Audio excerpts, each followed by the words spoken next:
Veins తో బాధపడుతున్నారా? భారతదేశంలోనే బెస్ట్ ట్రీట్మెంట్ అందించే ఏకైక హాస్పిటల్ ఏవిస్. నమస్కారం, వెల్కమ్ టు సుమన్ టీవీ. నేను గీతాంజలి. ప్రస్తుతం మనతో పాటు లలిత అమ్మవారి ఉపాసకురాలు లలిత పరివార్ అనేటువంటి ఒక సంఘాన్ని స్థాపించి ఎంతో మందికి లలితా సహస్రనామం అలాగే విష్ణు సహస్రనామాన్ని ఆన్లైన్లో ఉచితంగా నేర్పిస్తూ ఉన్నారు అరుణ పేరి అమ్మగారు. వారు ప్రస్తుతం మనతో పాటు ఉన్నారు, వారితో మాట్లాడదాం. అమ్మ నమస్కారం. నమస్తే అమ్మ. శ్రీమాత్రే నమః. శ్రీమాత్రే నమః. చాలా సంతోషం మిమ్మల్ని కలవటం, మాట్లాడటం. అమ్మ, చాలా మందికి ఏమన్నా అనారోగ్య సమస్యలు వచ్చినా లేకపోతే వాళ్ళ ఇంట్లో ఏమన్నా ఇబ్బందులున్నా అనుకోని పరిస్థితులు ఎదురైనా లలిత ఉపాసన చేసిన లలిత అమ్మవారి ఆ సహస్రనామాలు చదివినా ఖచ్చితంగా ఆవిడ ఒక మార్గం చూపిస్తుంది అని నేను విన్నాను. ఇది ఎలా సాధ్యం? ఏ రకంగా ఎలా చదవాలి? అమ్మవారిని ఎలా కీర్తించాలి? ఎందుకంటే 1000 నామాలు ఉంటాయి. అన్ని నామాలు చదవాలా లేకుంటే కొన్ని మాత్రం పఠిస్తే చాలా? ప్రత్యేకించి అనారోగ్యంతో ఉన్న వాళ్ళకి వివరించండి. తప్పకుండానమ్మా, చాలా మంచి ప్రశ్న వేశారు. ఈ రోజుల్లో చాలా అవసరము. ఈ రోజుల్లో చిన్న పిల్లలప్పటి నుంచి కూడా చాలా హెల్త్ ఇష్యూస్, పుట్టిన పిల్లలకు కూడా ఎన్ని హెల్త్ ఇష్యూస్ వస్తున్నాయో. సో మనకు లలితా శాస్త్రం ప్రతి దానికి కూడా రెమెడీ అమ్మా.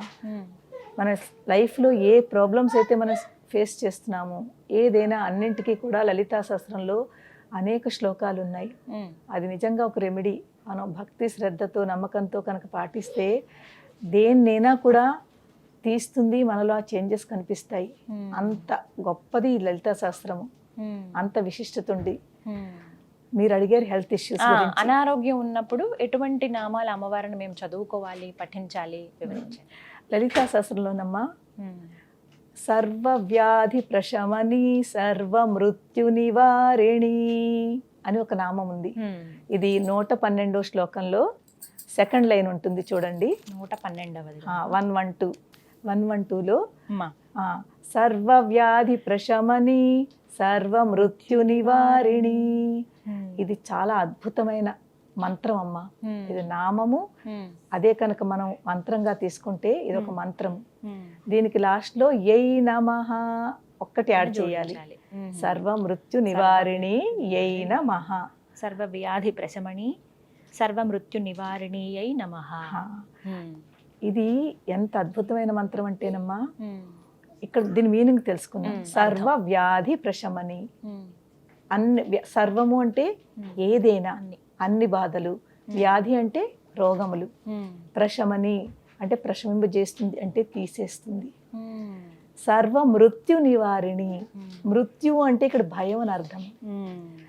ప్రతి మనిషి హెల్త్ ఇష్యూస్ ఉన్న వాళ్ళు భయం ఎక్కువ పడతారు. ఏమవుతుందో ఏంటవుతుందో అని. పాపం ఒకటి డబ్బులు ప్రాబ్లము వల్ల కూడా భయము. అలాగే తగ్గుతుందో తగ్గదో, పిల్లలు ఉన్నారు, పెద్దవాళ్ళు ఏం చేయాలి, ఎలా ఉంటారు, దీంతో ఈ భయంతో వాళ్ళ రోగం ఇంకా పెంచుకుంటున్నారు. కానీ ఆ భయం కూడా సహజం. పాపం భయమే సగం మనిషిని చంపేస్తోంది. సో మనకున్న ప్రాబ్లం ఎంత అయితే ఈ భయము ఆ ప్రాబ్లం అంత పెద్ద చేస్తుంది. సో ఆ భయాన్ని తీసేస్తుంది. సర్వ మృత్యు నివారిణి. నివారిణి అంటే తీసేస్తుంది. ఎప్పుడైతే మనం అమ్మవారిని భక్తి శ్రద్ధతో నమ్మకంతో మనం ఈ నామం కనుక చదివితే మనలో ఉన్న భయాన్ని తీసేస్తుంది, మన రోగాలని పూర్తి నివారణ చేస్తుంది. అంత గొప్ప మంత్రము, నామము ఈ లలితా శాస్త్రంలో ఉంది. కానీ ఇక్కడ ఏంటంటే రోగములు, హెల్త్ ఇష్యూస్. ఆ హెల్త్ ఇష్యూస్ రావడానికి కూడా చాలా కారణాలు ఉంటాయమ్మా. ఒకటి నార్మల్గా మన హెల్త్, మన లైఫ్ స్టైల్. మ్యాక్సిమం రోగాలు కూడా లైఫ్ స్టైల్ చేంజ్ మూలంగానే వస్తున్నాయమ్మా. యంగ్గా చక్కగా ఉన్న వాళ్ళందరూ కూడా చాలా హెల్త్ ఇష్యూస్తో బాధపడుతున్నారు. ఎందుకంటే వాళ్ళ లైఫ్ స్టైల్ సరిగ్గా ఉండదు. ఏదో ఒక ప్రాబ్లం ఉంటుంది. అవును, ఏదో ఒక ప్రాబ్లం ఉంటుంది. రోగాలకు ఇంకొక మెయిన్ కారణం స్ట్రెస్. ఈ స్ట్రెస్ ఎక్కువ ఎవరికైతే ఉంటుందో వాళ్ళు బాడీలో నెగిటివిటీ వెళ్తుంది కదమ్మా. రోగాలు ఎప్పుడు వస్తాయి? మన లోపల ఇమ్యూనిటీ సరిగ్గా లేకుండా, అది మన పల్స్ అవన్నీ యాక్టివేట్ సరిగ్గా లేకపోతే కదా ఎక్కడో నొప్పులనో, ప్రాబ్లంలనో, రోగాలనో, లేకపోతే జ్వరమనో ఇవన్నీ వస్తున్నాయంటే లోపల ఏదో మనకి ప్రాబ్లంగా ఉంది, అంటే సరిగ్గా పనిచేయట్లేదు, దాని గురించి వస్తున్నాయి. సో ఈ రాకుండా ఉండడానికి మనం కొంచెం కొత్త హెల్త్ బాగుండాలి అంటే భోజనం అది సరిగ్గా ఉండాలి. సాత్విక భోజనం చేస్తే చాలా మంచిది. తర్వాత మనము టైం టు టైం భోజనం కూడా టైం టు టైం చేసిన వాళ్ళకి కాస్త హెల్త్ బాగుంటుంది. ప్లస్ మన ఆలోచనలు, మనం బుర్రను పాడు చేసుకుంటాం కదమ్మా. చాలా మంది హెడేక్తో, ఎంతమంది సివియర్ హెడేక్తో బాధపడుతున్నారు. ఎవరిని చూసినా కూడా వాళ్ళు అంటారు మాకు ఎలాంటి ఆలోచనలు మేము ఆపుకోలేకుండా ఉంటాము. స్ట్రెస్ అంతా ఇక్కడ పెట్టుకున్నారమ్మా. పెట్టుకుని అదే అదే అదే అదే ఆలోచిస్తుంటే ఇప్పుడు చూడండి, నెగిటివ్ పాజిటివ్, అది మన ఎనర్జీ అనుకోండి, నెగిటివ్ ఎనర్జీ పాజిటివ్ రెండు ఉన్నాయి కదా. నెగిటివ్ ఎనర్జీలో అందరూ 90% అందరూ నెగిటివ్ ఎనర్జీలో ఉంటున్నాము.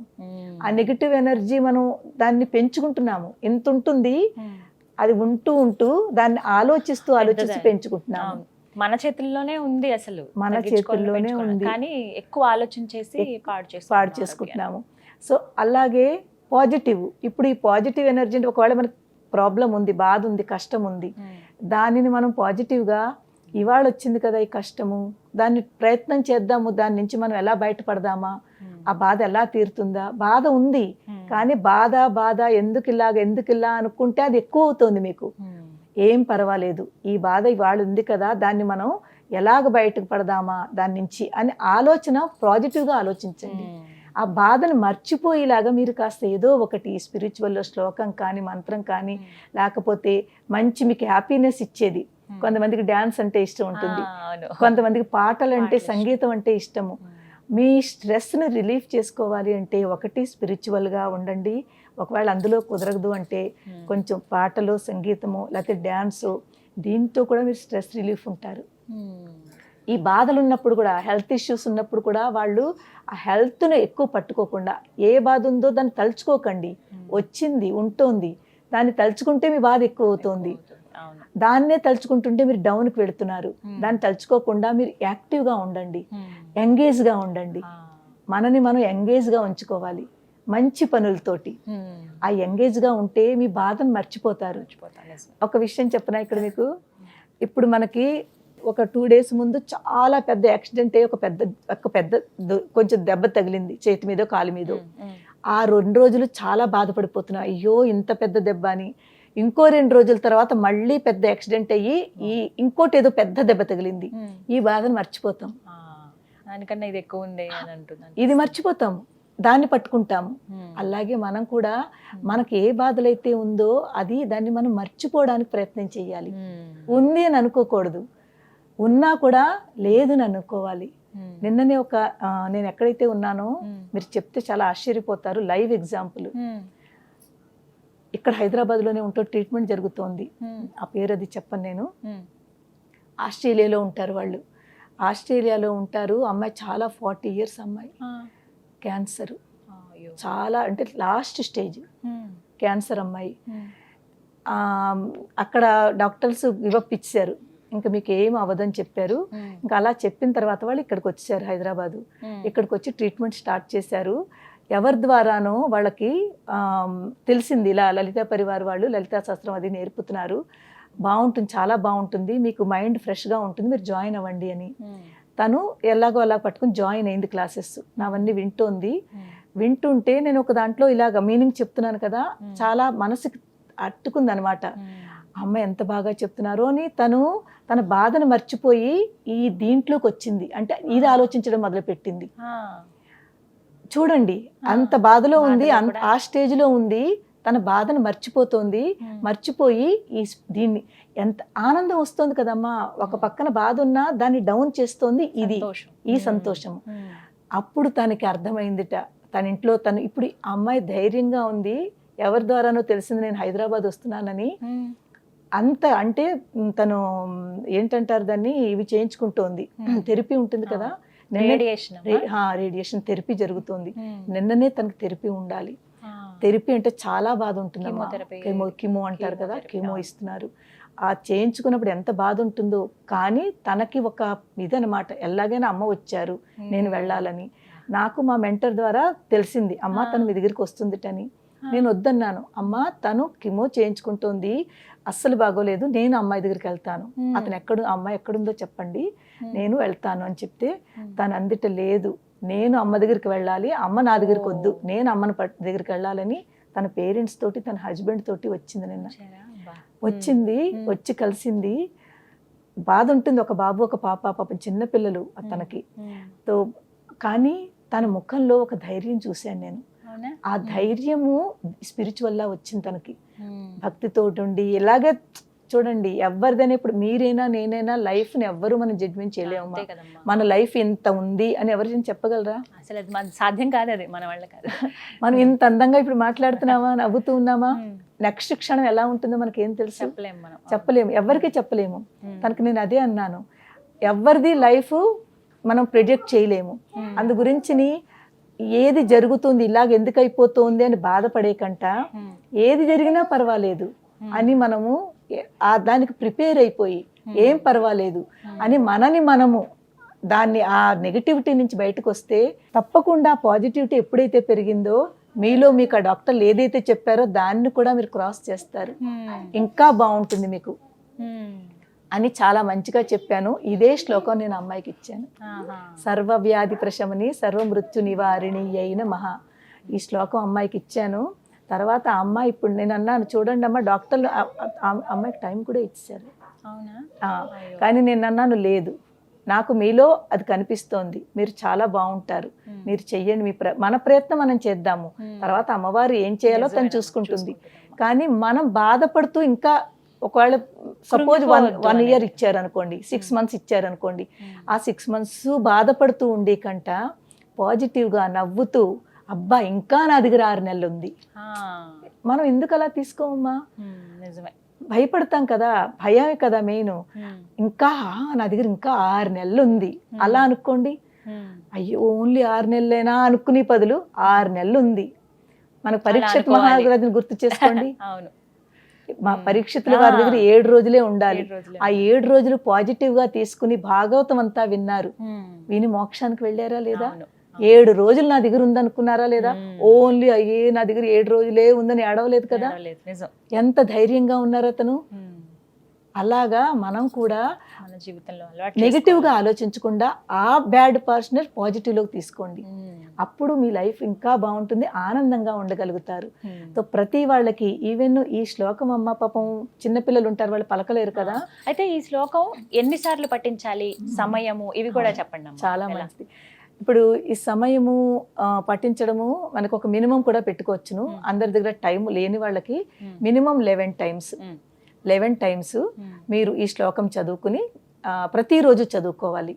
అదే కనుక చిన్న పిల్లలు చాలా పెద్దవాళ్ళు ఇది పఠించలేరు అనుకోండి, వాళ్ళ పక్కన కూర్చోండి. పక్కన కూర్చుని మనం చదువుతున్నది ఈ వైబ్రేషన్స్ వాళ్ళకి టచ్ అవ్వాలి, వాళ్ళ వినేలాగా, వాళ్ళ చెవుల్లో పడేలాగా. ఒకవేళ ఏ పోర్షన్ అంటే వాళ్ళకి చేతులు ప్రాబ్లమా, కాళ్ళు ప్రాబ్లమా, లేకపోతే ఇలాంటి ప్రాబ్లం ఉన్న వాళ్ళకి వాళ్ళ దగ్గర వెళ్ళి వాళ్ళు టచ్ చేయండి. ఈ మంత్రం చదువుతూ టచ్ చేయండి, వాళ్ళ ఆ పార్ట్ని టచ్ చేయండి. టచ్ చేస్తే ఈ వైబ్రేషన్స్ ఆ పార్ట్కి వెళ్ళి అది యాక్టివేట్ అవుతుంది. మంత్రానికి చాలా శక్తి ఉందమ్మా, కానీ ఈ జనరేషన్లో పిల్లలు వాళ్ళు కొంతమంది నమ్మరు. మంత్రానికి ఎంత శక్తి ఉందంటే అంత శక్తి ఉంది. మన పూర్వంలో ఋషులు మంత్రాలతోటే కదమ్మా ఎన్ని చేసేవారు. వాళ్ళు మంత్రాలకి నిజంగా యజ్ఞాలు చేసే మంత్రాలు చేస్తే కదా పూర్తి మన జరిగేటప్పుడు. ఆ మంత్రాలు ఒక మంత్రం అని తీసుకోవాలి, ఆ మంత్రంలో ఇంత శక్తి ఉందని నమ్మాలి, నమ్మిన తర్వాత చెయ్యాలి. 1 రోజు 2 రోజులు చేసి నాకు ఏం అవ్వట్లేదంటే అవదమ్మా. మీకు కొన్నాళ్ళు మీరు ఇది అలా చేస్తూ చేస్తూ చేస్తూ ఉంటే మీలో ముందు అందరికంటే ముందు ఆలోచన మారుతుంది. మనకి ఏం కావాలి చెప్పండి, మన ఆలోచన మార్చుకోవాలి. ఇప్పుడు మనం బాధలో ఉండి నెగిటివ్ ఆలోచిస్తున్నాము, ఆ నెగిటివ్ ఆలోచన నుంచి పాజిటివ్కి వస్తారు, మీలో ధైర్యం వస్తుంది. భయం పోయిందంటే ధైర్యం వస్తుంది కదమ్మా, భయాపహ అంటాము. అలాగే సర్వ మృత్యు నివారిణి, మృత్యు అంటే భయము. ఈ మృత్యువుని అమ్మవారు తీసేస్తుంది, ఆ భయాన్ని తీసేస్తుంది, తీసేసి మనకు ధైర్యం ఇస్తుంది. ఎప్పుడైతే మనలో ధైర్యం వచ్చిందో ఆటోమేటిక్గా మనం రోగం గురించి పూర్తి మర్చిపోతాం. అవునమ్మా, అది మాత్రం నిజం. ఏ రోగము మనకు అనిపించదు, ఉన్నా తట్టుకునే శక్తి వస్తుంది. చిన్నదే కదా అని అనిపిస్తుంది. తట్టుకునే శక్తి ఎప్పుడైతే వచ్చిందో మన లైఫ్ కూడా ఇంకా బాగుంటుందమ్మా. నేను ఎంతో మందికి ఇదే సేమ్ కేసు మా రాయ్పూర్లో ఒక అమ్మాయి చేత చేయించాను. తనకు కూడా సేమ్ ఇదే కీమో ఇచ్చారు, తనకు కూడా లాస్ట్ స్టేజ్ అన్నారు. ఆ అమ్మాయి చిన్నమ్మాయి ఎప్పుడైతే నన్ను పట్టుకుని లలితాశాస్త్రం పట్టుకుని ఈ నామం చదివిందో డాక్టర్లు ఏదైతే వాళ్ళకి గివప్ ఇచ్చారో ఇంకా అవ్వదు అని, ఆ అమ్మాయి ఇప్పుడు ఎంత బాగుందంటే, ఏదైతే వాళ్ళు లైఫ్ ఇంకా ఉండదు అని ఎలా అయితే చెప్పారో ఇప్పుడు ఆ అమ్మాయి ఎంత హ్యాపీగా ఉందంటే, అంటే మీరు నేను ఎలా ఉన్నామో అలా ఉంది అమ్మ. అది నిజంగా అమ్మవారిదేనమ్మా. ఆ అమ్మాయి ఇలాగ మీరు నేను ఇప్పుడు ఎలా ఉన్నామో జాబ్ చేసుకుంటోంది, తనకు కూడా 2 పిల్లలు, ఎంత హ్యాపీగా ఉందో. కానీ నమ్ముతుంది అనమాట, నమ్మకం పెట్టుకోవాలి. అందరికంటే మనలో ఉన్నది నమ్మకం తక్కువ. ఏమిటి ఒక్క నామం చదివితే ఏమిటి వస్తుంది అంటారు, ఒక నామం చదివితే అయిపోతుందా అంటారు. కానీ ఆ నామాన్ని మీరు భక్తితో చదివి నమ్మకం పెట్టుకుంటే తప్పకుండా అవుతుంది. రోజుకి 11 సార్లు, రోజుకి మినిమం 11 సార్లు. దానికంటే మీ దగ్గర ఎక్కువ టైం ఉంది అనుకోండి, ఇంకా ఎక్కువ సార్లు చదవండి. కానీ 11 సార్లు ఈ నామం చదువుకుని మీరు మీ అంతటి మీరు మనసులో దాన్ని అలవాటైపోతే ఇంకా ఆ నామం అలా వెళ్ళిపోతూ ఉంటుంది. ఎప్పుడైతే అది వెళ్ళిపోతూ ఉంటుందో ఆ నామం మిమ్మల్ని ప్రొటెక్ట్ చేస్తుంది, మీకు ధైర్యాన్ని తీసుకొస్తుంది, మీ యొక్క ప్రాబ్లమ్స్ ని సాల్వ్ చేస్తుంది అమ్మవారు. అంత శక్తివంతమైన నామం అమ్మ. సంతోషం అమ్మ, నాకు కూడా అవసరమే, ప్రతి ఒక్కరికి అవసరమే, ప్రతి ఒక్కరికి అవసరమే. ఏ నమః అనేది చివరగా మనం జోడించుకోవాలి. అంటే అమ్మవారి ఏ నమః అంటే ప్రార్థిస్తున్నాము. అమ్మ ఇంత చక్కటి ఆ శక్తివంతురాలైన అమ్మ ఆ నామం మంత్రం రూపంలో ఉన్న నామాన్ని చదువుకుని ఏ నమః, నీకు నమస్కారం అమ్మా, నీకు ప్రార్థన చేస్తున్నాం అమ్మా అని మనము మన కృతజ్ఞతలు చెప్పుకుంటున్నాము. సో ఎటువంటి పరిస్థితుల్లో ఉన్న అనారోగ్యం ఉంది అని అంటే, అదే హాస్పిటల్ బెడ్ పైన ఉన్నా సరే స్మరించుకోవచ్చు కదమ్మా. కరోనా టైంలో ఒక పేషెంట్ కోమాలోకి వెళ్ళిపోయింది. మన రాయపూర్ అమ్మాయి, పెద్ద ఆవిడను 50+ ఆవిడ కోమాలోకి వెళ్ళిపోయింది. ఎన్ని రోజులు కోమాలో ఉంది. నాతో కానీ వాళ్ళ అమ్మాయి కాంటాక్ట్ లో ఉంది. అమ్మకి ఇలా ఉంది, అమ్మకి ఇలా ఉంది, అమ్మకి వెళ్ళారు, తీసుకెళ్లారు, అమ్మ కోమాలో వెళ్ళిపోయింది. ముందు ఐసీయూలో పెట్టారు, తర్వాత ఇది ఇచ్చారు, ఏంటంటారు ఫైనల్ గా అవన్నీ పెడతారు కదా, ఆక్సిజన్, అవన్నీ మొత్తం ఏదేది చెయ్యాలో అంతా చేశారు. ఇంకా దాని తర్వాత ఆవిడ కోమాలోకి వెళ్ళిపోయింది. కోమాలోకి వెళ్ళిపోయినా కూడా నేను అమ్మాయికి చెప్పాను, వాళ్ళ పాపకి, అమ్మ మీరు లోపలికి వెళ్ళనియరు, ఎప్పుడైనా వెళ్ళనిస్తే మీరు ఆ అమ్మ దగ్గర పట్టుకుని ఇదే చదవండి, మీరు మన ప్రయత్నం మనం చేద్దాము, మిగిలింది అమ్మవారు చూసుకుంటుంది. కానీ మనం కూడా ఏమీ చేయకుండా అమ్మవారు నువ్వే చూసుకుంటే కాదు, అమ్మవారితో ఆవిడ ఇప్పుడు కోమా నుంచి బయట వచ్చి ఈ రోజు ఎంత ఆనందంగా ఉందంటే, ఇప్పుడు లైవ్ ఆవిడ ఇంతమంది జీవితాలు మార్చింది నిజంగానమ్మా. ఇంకా ఎన్నో ఉన్నాయి, నేను చాలా చిన్న ఎగ్జాంపుల్స్ చెప్తున్నాను. అలాంటి స్థితి నుంచి బయటకు తీసుకొచ్చింది. మొన్న వచ్చిన అమ్మాయికి నేను ఆవిడ ఎగ్జాంపుల్ ఇచ్చాను. అమ్మ చూడండి, అలాంటి స్థితి నుంచి. మార్కండేయుడు గురించి విన్నారు కదా, మరి భక్త మార్కండేయుడు, అతనికి ఎవరు యమధర్మరాజే భటులు వచ్చారు కదా తీసుకెళ్ళడానికి. అతను ఎవరిని నమ్ముకున్నాడు? శివయ్యని పట్టుకున్నాడు, శివుణ్ణి నమ్ముకున్నాడు. ఆ నమ్మకము వాళ్ళు వెనక్కి వెళ్ళిపోయారు, కానీ వాడు చక్కగా ఉన్నాడు.